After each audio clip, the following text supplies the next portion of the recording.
Study track YouTube channel में आप सभी का स्वागत है। आज है 24 जून 2024। आज के जितने भी करंट अफेयर्स के क्वेश्चन बनते हैं उसको हम लोग देखेंगे और यह करंट अफेयर्स का क्वेश्चन जितने भी कम्पिटिटिव एग्जाम है उसके लिए बहुत ही इम्पोर्टेंट है। तो आज का हम लोगों का पहला प्रश्न है, हाल ही में किस राज्य में मुख्यमंत्री बहन बेटी स्वावलंबन प्रोत्साहन योजना शुरू किए जाने की घोषणा की है?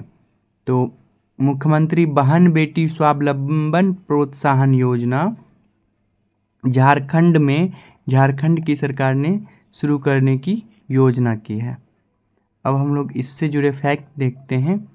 इससे जुड़ा फैक्ट है, झारखंड में आर्थिक रूप से कमज़ोर महिलाओं के लिए वहाँ के मुख्यमंत्री चंपई सोरेन ने महिलाओं के जीवन स्तर में सुधार के लिए 1,000 रुपये प्रति महीने आर्थिक सहायता देने की घोषणा किया है। इसके तहत चंपई सोरेन की सरकार ने 25 से 50 वर्ष तक की महिलाओं को मुख्यमंत्री बहन बेटी स्वावलंबन योजना के तहत 1,000 रुपया देने का निश्चय किया है। अब अगले प्रश्न को देखते हैं। अगला प्रश्न है, हाल ही में वित्त मंत्री निर्मला सीतारमण ने नई दिल्ली में कौन से जीएसटी परिषद की बैठक की अध्यक्षता की? तो वित्त मंत्री निर्मला सीतारमण ने नई दिल्ली में 53वें जीएसटी परिषद की बैठक की अध्यक्षता की है। अब इससे जुड़े फैक्ट देखते हैं कि इसकी अध्यक्षता वित्त मंत्री ने किया है, डॉक्टर निर्मला सीतारमण ने। यह नई दिल्ली में आयोजित की गई और यह 53वीं जीएसटी परिषद की बैठक, नई सरकार के गठन के बाद जीएसटी परिषद की यह पहली बैठक थी जो नई दिल्ली में आयोजित की गई। अब अगले प्रश्न को देखते हैं। अगला प्रश्न है, हाल ही में केंद्र सरकार ने किसको सेना का उप प्रमुख नियुक्त करने की मंजूरी दी है? तो हाल ही में केंद्र सरकार ने लेफ्टिनेंट जनरल NS राजा सुब्रमणी को सेना का उप प्रमुख नियुक्त करने की मंजूरी दी है। अब इनसे जुड़े फैक्ट देखते हैं। केंद्र सरकार ने लेफ्टिनेंट जनरल S राजा सुब्रमणी जिनको सेना का उप प्रमुख नियुक्त किया गया है, इनसे पहले इस पद पर लेफ्टिनेंट जनरल उपेंद्र द्विवेदी थे। NS राजा सुब्रमणी वर्तमान में आर्मी की मध्य कमान का नेतृत्व कर रहे हैं। इन्होंने joint services command staff college Bracknell जो यूके में है वहाँ और नेशनल डिफेंस कॉलेज जो नई दिल्ली में स्थित है, उन्होंने दोनों जगहों से इन्होंने अध्ययन किया और उन्होंने किंग्स कॉलेज लंदन से मास्टर ऑफ आर्ट्स की डिग्री और मद्रास विश्वविद्यालय से रक्षा अध्ययन में MPhil किया। NS राजा सुब्रमणी 1985 में गढ़वाल राइफल्स में नियुक्त हुए। वे सैन्य सचिव शाखा में सहायक सैन्य सचिव रह चुके हैं और NS राजा रक्षा मंत्री के मुख्यालय में सैन्य खुफिया उपनिदेशक भी रह चुके हैं। देश के लिए उन्हें विशिष्ट सेवा के लिए जनरल ऑफिसर को अति विशिष्ट सेवा पदक, सेना पदक और विशिष्ट सेवा पदक से सम्मानित किया गया है। अगला प्रश्न है, हाल ही में किस देश ने हिजाब और इस्लामी परिधान पर प्रतिबंध लगाया है? तो हाल ही में इस्लामिक बहुल देश तजाकिस्तान ने हिजाब और इस्लामी परिधान पर प्रतिबंध लगाया है। तजाकिस्तान हिजाब पर आधिकारिक रोक लगा दी है। तजाकिस्तान की संसद ने यह फैसला लिया है। 2015 में राष्ट्रपति इमोमाली रहमान ने हिजाब के खिलाफ आंदोलन भी चलाया था और तजाकिस्तान की संसद ने ईद उल फितर और ईद अल अधा से पहले हिजाब पर प्रतिबंध लगाने वाले कानून को मंजूरी दे दी है। इस कानून का पालन नहीं करने वाले लोगों के लिए 60,000 से 5 लाख रुपये तक का प्रावधान रखा गया है कि उनको जुर्माना लग सकता है और यह कदम देश में धर्मनिरपेक्षता को बढ़ावा देने के लिए उठाया गया है। अब अगले प्रश्न को देखते हैं। अगला प्रश्न है, संविधान का कौन सा संशोधन अधिनियम 2016 केंद्र और राज्यों दोनों को वस्तु एवं सेवा कर यानी जीएसटी लगाने की अनुमति देता है। तो संविधान का 101वां संशोधन यह अनुमति देता है कि केंद्र और दोनों वस्तु और सेवा कर लगा सकते हैं। इससे जुड़े महत्वपूर्ण फैक्ट देखते हैं। संविधान का 122वां संशोधन विधेयक 2014 संसद में पेश किया गया। इस विधेयक का उद्देश्य जीएसटी के क्रियान्वयन को सक्षम करने के लिए संविधान में संशोधन करना था। संविधान संशोधन विधेयक मई 2015 में लोकसभा द्वारा पारित किया गया और संशोधन के साथ साथ इस संविधान संशोधन को राज्यसभा और उसके बाद अगस्त 2016 में लोकसभा द्वारा पारित कर दिया गया। सितंबर 2016 में राष्ट्रपति की सहमति प्राप्त हुई और इसे 101वें संविधान संशोधन अधिनियम 2016 के रूप में अधिनियमित किया गया है। जीएसटी परिषद को 15 सितंबर 2016 से अधिसूचित किया गया। जीएसटी परिषद की सहायता के लिए जीएसटी परिषद सचिवालय का कार्यालय भी स्थापित किया गया। अब अगले प्रश्न को देखते हैं। अगला प्रश्न है 2 दिवसीय हिंदी साहित्य सम्मेलन 23 जून से किस राज्य में आयोजित होगा? तो 2 दिवसीय हिंदी साहित्य सम्मेलन 23 जून से ओडिशा में आयोजित होगा। तो इससे जुड़े फैक्ट देखते हैं। हिंदी साहित्य सम्मेलन प्रयाग का अमृत महोत्सव जो 75वां है, अमृत महोत्सव अधिवेशन इस वर्ष 23 जून से 25 जून तक ओडिशा के कोरापुट में, ठीक है, ओडिशा के कोरापुट में होने जा रहा है। ज्ञातव्य है कि हिंदी साहित्य सम्मेलन की स्थापना 1910 में हुई थी।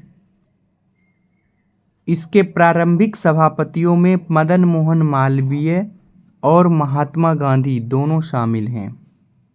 अब अगले प्रश्न को देखते हैं। अगला प्रश्न है हाल ही में किस राज्य के कामाख्या मंदिर में प्रसिद्ध अम्बुबाची मेले का आयोजन शुरू हुआ है? तो हाल ही में असम में कामाख्या मंदिर में अम्बुबाची मेले का आयोजन शुरू किया गया है। इससे जुड़े फैक्ट देख लेते हैं। असम के कामाख्या मंदिर में प्रसिद्ध अम्बुबाची मेले की शुरुआत हो गई है। इसका समापन 26 जून को होगा। त्योहार के दौरान कामाख्या मंदिर के द्वार बंद रखे जाएंगे, लेकिन 25 तारीख की रात को 9:08 पर इसे खोल दिया जाएगा। अब इस मंदिर से जुड़े कुछ रहस्य देख लेते हैं जिसके कारण यह अम्बुबाची मेला मनाया जाता है। यह गुवाहाटी में स्थित है और माँ शक्ति के 51 शक्तिपीठों में यह एक माना जाता है कामाख्या मंदिर। शक्तिपीठ का नाम कामाख्या इसलिए पड़ा क्योंकि इस जगह माँ सती के प्रति शिव का जो मोह है वह भंग करने के लिए विष्णु जी ने अपने चक्र से माँ के 51 भाग कर दिए थे और वह 51 भाग जहाँ जहाँ गिरा वहाँ वहाँ माता का शक्तिपीठ बन गया। इस स्थान पर माता की योनि गिरी थी, इसलिए यह पीठ सबसे शक्तिशाली पीठों में गिना जाता है। वैसे सामान्यतः यहाँ पर सालों भर भीड़ रहती है, लेकिन दुर्गा पूजा, पोहान बिया, दुर्गा देउल, बसंती पूजा, मदान देउल, अम्बुबासी और मनासा पूजा आदि अवसरों पर यहाँ पे बहुत अधिक भीड़ रहती है। अतुल कुमार चौधरी को ट्राई का सचिव नियुक्त किया गया है। ट्राई किस क्षेत्र से संबंधित निकाय है?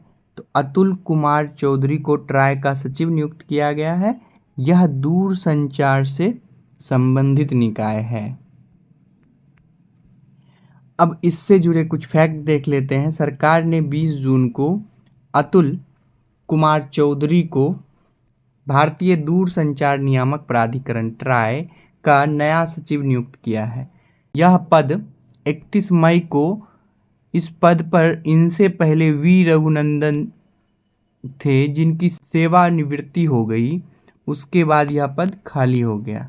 चौधरी 1989 बैच के भारतीय दूरसंचार सेवा ITS अधिकारी हैं और वर्तमान में भारतीय विशिष्ट पहचान प्राधिकरण में उप महानिदेशक के रूप में कार्यरत हैं। अब अगले प्रश्न को देखते हैं। अगला प्रश्न है, हाल ही में विश्व आर्थिक मंच WEF द्वारा जारी वैश्विक ऊर्जा संक्रमण सूचकांक 2024 में भारत ने कौन सा रैंक प्राप्त किया है? तो भारत ने 63वां रैंक प्राप्त किया है। इससे जुड़े फैक्ट देख लेते हैं। 19 जून 2024 को विश्व आर्थिक मंच द्वारा 2024 वैश्विक ऊर्जा संक्रमण सूचकांक जारी किया गया है, जिसके अनुसार इस सर्वेक्षण में 120 देशों में से भारत 63वें स्थान पर है। पिछले साल भारत 67वें स्थान पर था। स्वीडन पिछले साल की तरह इस बार भी इस सूचकांक में शीर्ष पर है। यह हम लोगों के लिए इम्पोर्टेंट है। वैश्विक ऊर्जा संक्रमण सूचकांक WEF यानी विश्व आर्थिक मंच द्वारा अपनी वार्षिक रिपोर्ट में प्रकाशित किया जाता है। उनकी वार्षिक रिपोर्ट है फोस्टिंग इफेक्टिव एनर्जी ट्रांजिशन। और WEF वैश्विक ऊर्जा संक्रमण सूचकांक एक न्याय संगत, सुरक्षित और टिकाऊ ऊर्जा भविष्य के लिए निर्माण के लिए दुनिया भर में चयनित देशों की एक प्रगति और तैयारियों को ट्रैक करता है। अब अगले प्रश्न को देखते हैं। अगला प्रश्न है, पशुपालन विभाग ने विश्व बैंक के साथ साझेदारी में किस शहर में एवियन इन्फ्लुएंजा प्रकोप और प्रतिक्रिया सिमुलेशन अभ्यास का आयोजन किया है? तो पशुपालन विभाग ने भोपाल में विश्व बैंक के साथ साझेदारी करके एवियन इन्फ्लुएंजा प्रकोप और प्रतिक्रिया सिमुलेशन का अभ्यास आयोजन किया है। पशुपालन, मत्स्य और डेयरी मंत्रालय तथा विश्व बैंक ने देश के कई हिस्सों में विश्व स्तर पर संभावित एवियन इन्फ्लुएंजा या इसको बर्ड फ्लू भी बोलते हैं, जिसके प्रकोप से संभावित एवियन इन्फ्लुएंजा या बर्ड फ्लू के लिए तैयारियों को बढ़ाने के लिए इस सप्ताह मध्य प्रदेश में 2 दिवसीय अनुकरण अभ्यास आयोजित किया गया है। यह मध्य प्रदेश के भोपाल में 19 और 20 जून को आयोजित किया गया, जिसमें लगभग 40 प्रतिभागी एवियन फ्लू के फैलाव रोकने के लिए प्रकोप का पता लगाने, त्वरित प्रक्रिया रणनीतियों और अंतर एजेंसी समन्वय का अभ्यास करेंगे। अब अगले प्रश्न को देखते हैं। अगला प्रश्न है, प्रत्येक वर्ष किस तारीख को अंतर्राष्ट्रीय ओलंपिक दिवस मनाया जाता है? प्रत्येक वर्ष 23 जून को अंतर्राष्ट्रीय ओलंपिक दिवस मनाया जाता है। पहला ओलंपिक दिवस कब मनाया गया? तो पहला ओलंपिक दिवस 23 जून 1948 को मनाया गया। इस दिवस पर उस समय IOC के अध्यक्ष थे सिगफ्रीड एडस्ट्रॉम ने दुनिया के युवाओं को संदेश दिया था। पुर्तगाल, Greece, Austria, Canada, Switzerland, Great Britain, Uruguay, Venezuela और बेल्जियम ने अपने अपने देशों में ओलंपिक दिवस का आयोजन किया। ओलंपिक दिवस की मुख्य गतिविधि माना जाता है। पहली बार 1987 में ओलंपिक दिवस रन की शुरुआत हुई।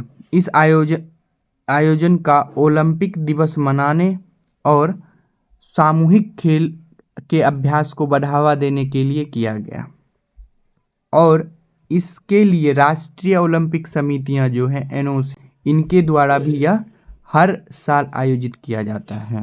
अब अगले प्रश्न को देखते हैं। अगला प्रश्न है, हाल ही में किस देश ने मानव रहित प्रणालियों के लिए समर्पित विश्व की सबसे पहली स्टैंड अलोन सैन्य शाखा की स्थापना की है, जिसे मानव रहित प्रणाली बल USF के रूप में जाना जाता है?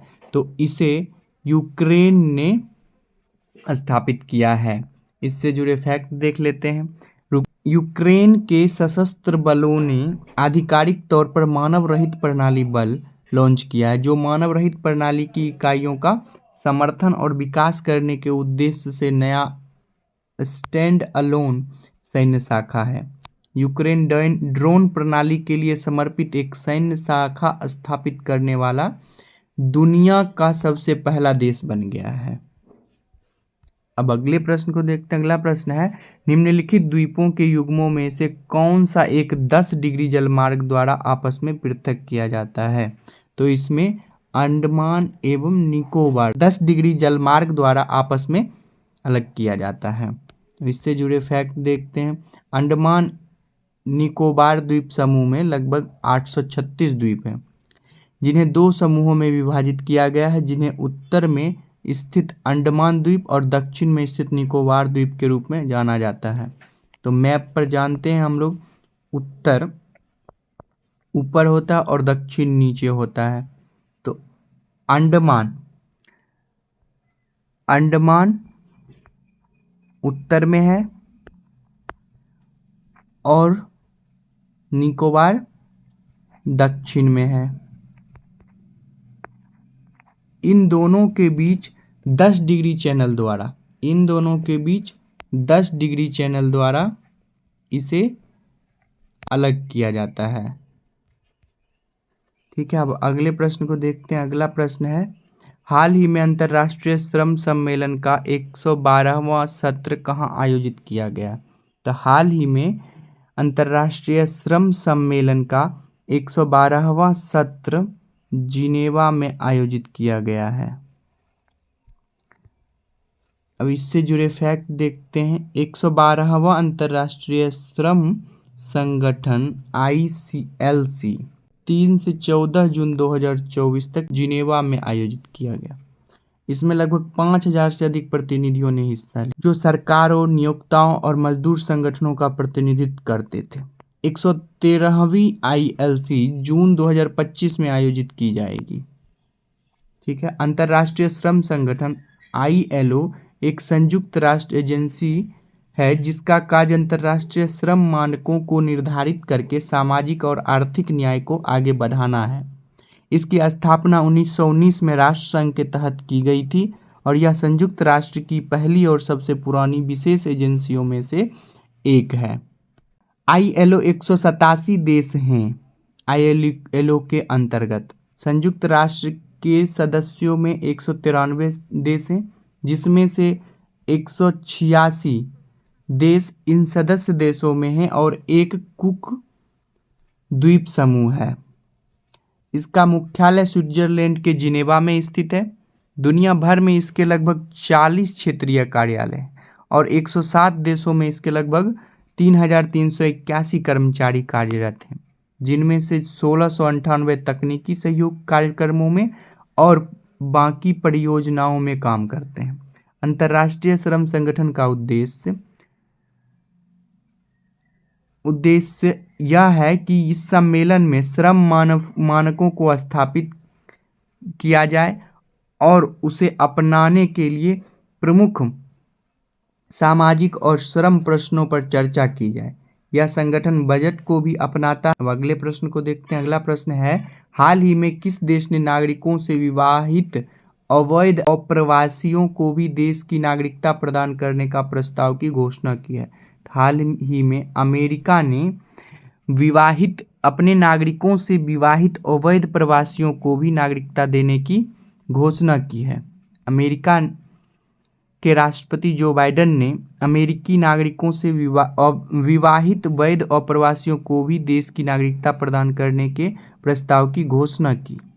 उन्होंने कहा कि अमेरिकी नागरिकों के जीवन साथी के लिए बाइडेन की यह योजना मानवीय आव्रजन प्रणाली का समर्थन करने के लिए उनके अभियान को सुदृढ़ करता है। अमेरिकी राष्ट्रपति ने यह योजना 2024 के 17 जून की अवधि तक कम से कम 10 वर्षों तक देश में निवास कर रहे अनुमानित 5 लाख जीवन साथी के लिए यह योजना खुला है। अमेरिकी नागरिक माता पिता के 21 वर्ष के कम आयु के लगभग 50,000 बच्चे भी इस योजना के अंतर्गत आएंगे, जिन्हें अमेरिकी नागरिकता प्रदान की जाएगी। आज का करंट अफेयर्स का क्वेश्चन हम लोगों का यहीं पर समाप्त होता है। धन्यवाद। इन सभी करंट अफेयर्स का PDF डाउनलोड करने के लिए आप स्टडी ट्रैक के टेलीग्राम चैनल पर ज्वाइन कर सकते हैं, जिसका लिंक डिस्क्रिप्शन में दिया गया है।